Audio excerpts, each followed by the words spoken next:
Hello and welcome to the Business Standard Morning Show. I'm Veenu Sandhu. It's the 20th of July 2023 and here are the top stories for the day. Can India iron out the Ukraine wrinkle at G20? Is India's EV sector ready to give up subsidies? Will Jio Financial Services shake up the NBFC sector? And what is Rafale M? The third meeting of G20 Finance Ministers and central bank governors ended without a joint statement or communique. The bloc remained polarized on Ukraine as leaders agreed to disagree on it. India, which is trying to position itself as a leading voice of developing countries, is pulling out all the stops to make the event a success. But will it be able to achieve what it wants? Bhaswar Kumar reports.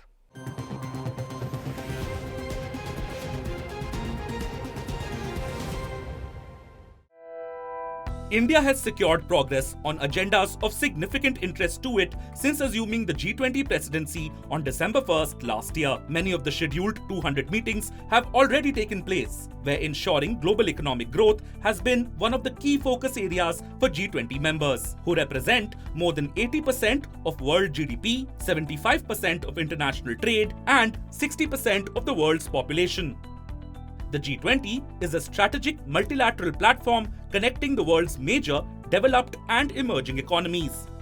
Under India's presidency, the third meeting of the G20 Finance Ministers and Central Bank Governors, or FMCBG, concluded on July 18th in Gandhinagar.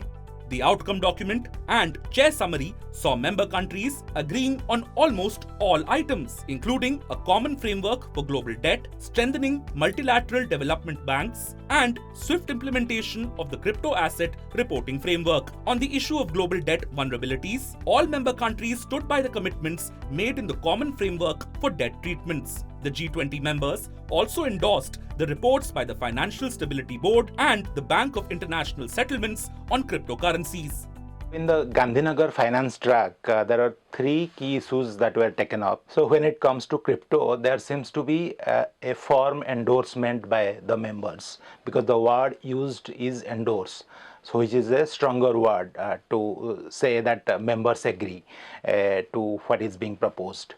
But on the flip side, India wanted that issues like curbing terror finance and other similar issues needs to be taken up, but those issues were ignored, and India feels that when a joint report is submitted by a synthesis report, in fact submitted by both IMF and FSB, before the leaders meet in September, then the issues of its interest will also be taken up in that report. So the second point is which India wants to vigorously pursue is the digital public infrastructure, where it seems India thinks that it has championed the cause, and it has in fact a lot to show in terms of UPI and Aadhaar and other things. But here, though there is an endorsement, it seems it has been made voluntary. What India actually wants is that DPI should be made interoperable. So that kind of endorsement hasn't come from the members. The third thing which was taken up is the reforms of the multilateral development banks, MDBs. So there, the report submitted by N.K. Singh and Larry Summers was taken up, but it was only taken note of. There is no endorsement from members. If you look at it from the other angle, then maybe a conclusion couldn't be reached on the issue during India's G20 presidency. Before this, in June, the G20 Development Ministers meeting in Varanasi led to two major outcomes. The first was an action plan to expedite progress on sustainable development goals, and the other was on sustainable development lifestyles. With both being unanimously endorsed by the group, Foreign Minister S. Jaishankar had called it the biggest achievement under India's presidency at that time. However, one international issue has become a hurdle for India. The Gandhinagar G20 FMCBG meeting ended without a joint communique. due to differences over references to the Ukraine war. Finance Minister Nirmala Sitharaman said the lack of common language on the Russia-Ukraine war was behind the absence of a communique, which is considered a stronger statement of intent than an outcome document and chair summary. The June G20 Development Ministers meeting also had to make do with an outcome document and chair's summary, with prospects of a joint communique being scuttled by objections raised by Russia and China to paragraphs related to Ukraine. Before that, the G20 Foreign and Finance Ministers meetings had concluded similarly. India's G20 Sherpa Amitabh Kant has told Reuters that brokering peace between Ukraine and Russia is beyond the G20's remit. Meanwhile, some Western countries have refused to sign off on an eventual G20 communique if Russia's invasion of Ukraine is not denounced in the same words as the leaders' declaration after the last G20 summit. This could pose a challenge for India when it hosts the G20 Heads of State and Government Summit in New Delhi in September. This will be the culmination of all the G20 processes and meetings held throughout the year and will witness the adoption of a G20 leaders' declaration. Against this backdrop, can India iron out the Ukraine wrinkle? Ukraine has become a particularly contentious issue on the global scenario. Therefore, to expect that all countries would come together and in a very major important meeting like the G20 be one on that particular subject is difficult to expect. However, if there is anyone which can do it, it's of course us, because we have friendships on all sides and others also have a vested interest in us. There is no doubt about that at all. But it's a tall order. The G20, which is not a de jure forum, but which is a forum which brings the world's largest economies together, is a place to get the minds together on specific subjects, one after the other, and then take them to the place where there's de jure action and then get that thing forward. Building a consensus between the Western Bloc and China and Russia on Ukraine may prove to be a bridge too far at the September New Delhi G20 summit. Still, the real gains from the G20 could prove to be the broad meeting of minds on the key issues being championed by India, like climate change finance and regulation of crypto assets, which can then be taken forward at relevant forums that have de jure power in those matters.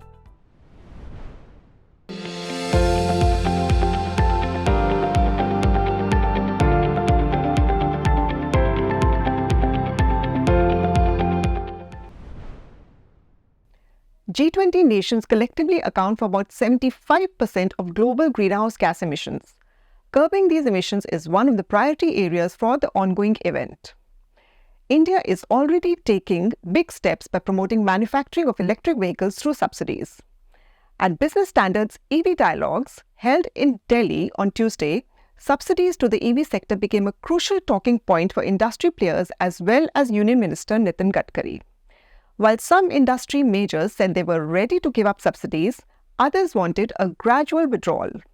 So is India's EV sector ready for a world without subsidies? Debarkar Sanyal reports from the event.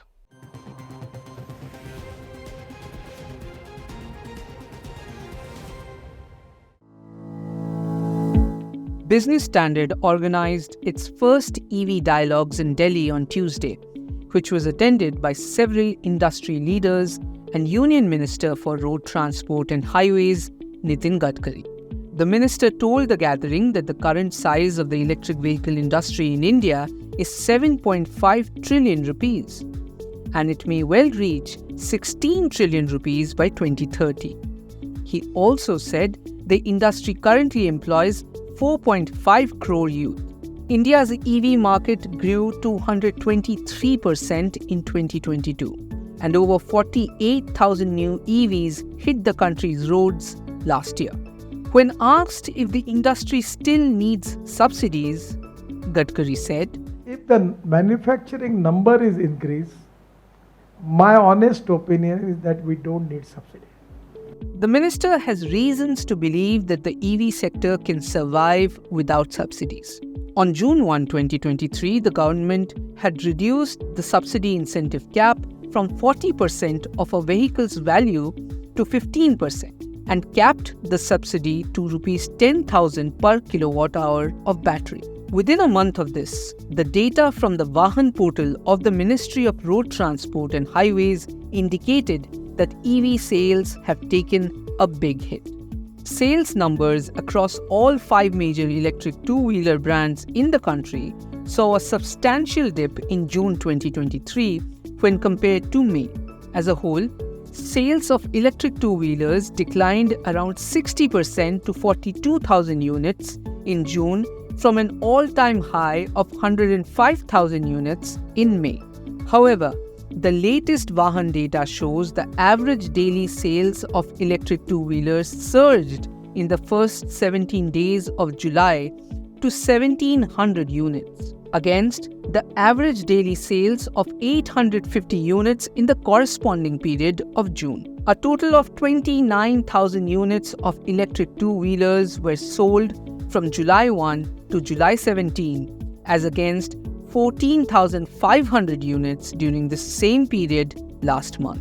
In a recent media interview, Bhavish Agarwal, CEO of Ola Cabs, implied that Ola is almost ready to function without subsidies. Do other players of the industry agree? Naveen Munjal, the managing director of Hero Electric, had this to say. See, as long as it's an industry approach, then there's a level playing field, then yes, absolutely. Then whatever be the case, it works. At this point of time, the momentum is there. Momentum will slow down if subsidies go away immediately. So there has to be a tapering down. And the way to do it, in what we believe is, in a milestone fashion. You keep it as a number fashion, whether it's a percentage of the growth or whatever be the case, and then you begin to taper them down. Don't keep them for too long, because that spoils the entire industry as well. Others suggested it was high time the subsidy was diversified and diverted towards other segments in the EV sector. Subsidy played a key role in getting the hockey stick curve to sort of get that momentum and take off, and perhaps it doesn't have a role right now. If I were the government, or what we would really like to see is, that thinking and that balance sheet and that support applied to other segments of the value chain.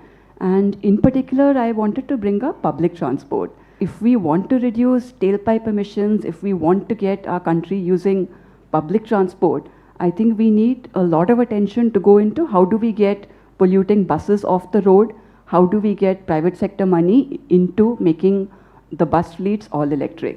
Replying to the question whether there needs to be a change in the very structure of FAME 2 subsidy, such that the subsidy is offered not to manufacturers but to consumers, the panel of industry experts suggested that the current structure was quite sound. The flow of the subsidy is that you've already given, as a manufacturer, you've already given the subsidy to the buyer, and then you claim it back from the government. So basically what you're doing is you're giving credit to the ministry or the government in a by a means.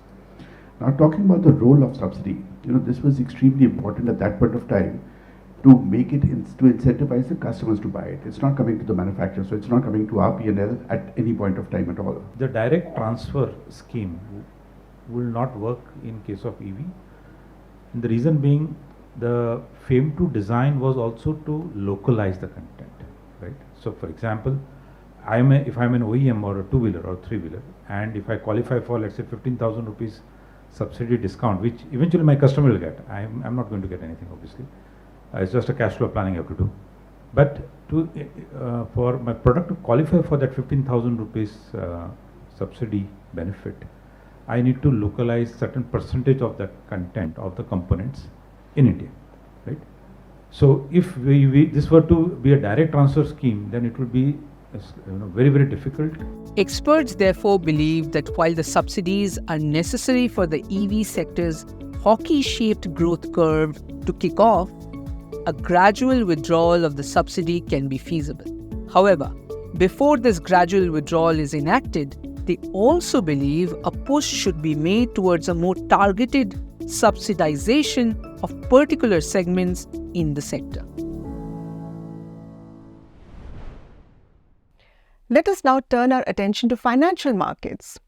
Reliance Industries' financial services arm, Jio Financial Services, will temporarily list at the bourses today.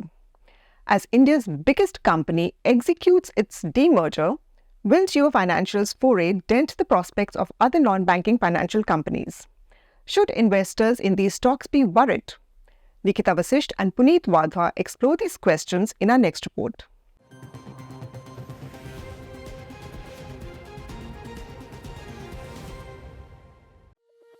For the first time, the Nifty 50 index is set to have 51 stocks listed on it. Reliance Industries will demerge and temporarily list its financial services business, Jio Financial Services, on July 20th. It will be retained in the Nifty index for at least 3 days. While the actual listing is some months away, investors have taken cognizance of the financial arm of India's biggest company. At the bourses, shares of Reliance Industries have rallied 10% since July 6th, the day it announced the listing of JFS. By comparison, the Nifty Financial Services Index is up 0.08% during the period. Jio Financial Services has net worth of 28,000 crore rupees and a potential balance sheet strength of 5.5 trillion rupees. Brokerage firm Jefferies expects JFS to focus on consumer lending and merchant financing, banking on its customer base of 20 million as well as vendor partnerships. Given this, will Jio Financial Services shake things up for NBFCs? Today, the largest retail NBFC in form of Bajaj Finance is having the net worth of around 45,000 crores and their loan book is somewhere around 250,000, 275,000 crores. So in my viewpoint, I think when you have the balance sheet permitting you to lend in excess of 5 lakh crores, and when you already have the customers on the other side, you have got a natural advantage of accelerating the business at a faster pace. Whether this would disrupt the entire NBFC sector or whether the existing players, the answer is no. That said, Choksey cautions against the long-term challenges. In my viewpoint, immediately there is no threat. Yes, I think the threat would be to those who are not technologically getting equipped with the offering that is required, particularly in the area of distribution of products, with finance. If you are not technologically getting equipped, then there is going to be a serious amount of threat to those players who would possibly become marginal to submarginal going forward. Vinay Jaisingh of JM Financial 2 believes Jio Financial Services would make a bigger dent to the fintech names and NBFCs focusing on retail. Overall, analysts feel India's credit appetite may outweigh risks from Jio Financial Services in the near term. Today, on July 20th, JFS's listing and Q1 FY24 results of Hindustan Unilever and Infosys will be on investors' radar.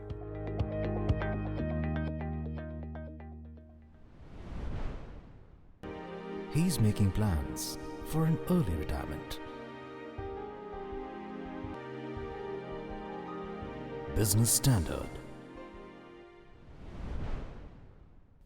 The Sensex meanwhile continued to rise and settled above the 67,000 mark on Wednesday, while Nifty missed the 20,000 mark by a whisker. Moving on, India's Defence Ministry recently approved the proposal to purchase 26 Rafale marine aircraft. Abhijit Kumar has more about these fighter jets.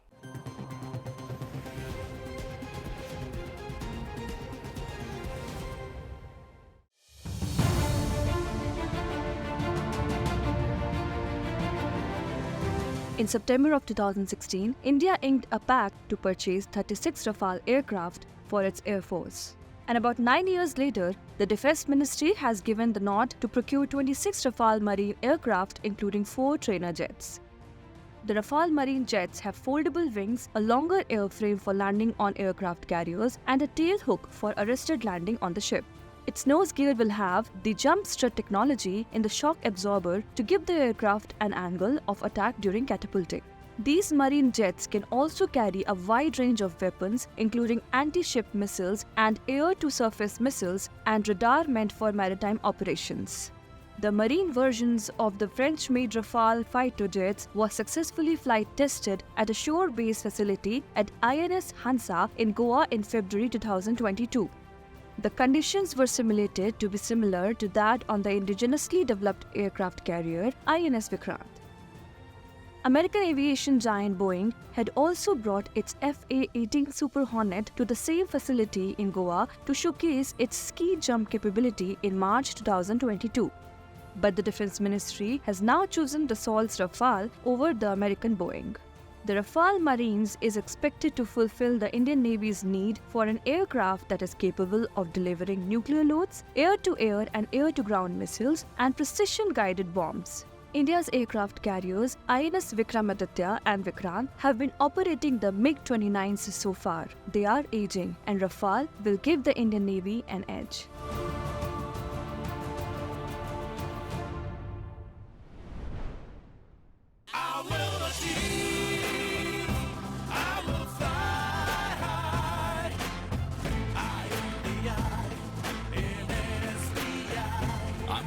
The nation's trusted bank, SBI, the banker to every Indian. But India and France are yet to conclude negotiations on the technical and commercial aspects of the deal to procure the Rafale Marine jets. Well, that's all for today. For more news and analysis, please log into our website business-standard.com. Thank you for watching.